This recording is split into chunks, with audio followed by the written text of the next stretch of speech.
ఏటిగట్టు చెబుతుంది అడుగు మన చేపవేట కథలు, మర్రి చెట్టు చెబుతుంది పంచుకొని తిన్న సద్ది రుచులు,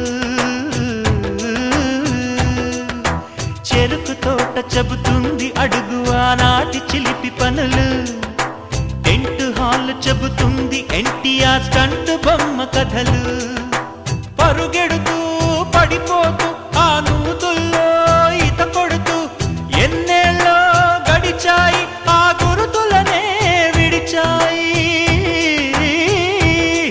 వయసంత మరచి కేరింతలాడే ఆ తీపి జ్ఞాపకాలు కలకాలం మనతోటే వెన్నంటే ఉంటాయి, మనలాగే అవి కూడా విడిపోలేనంటాయి. నీసమున్న నేస్తమా నీకు రోషమెక్కువా, రోషమున్న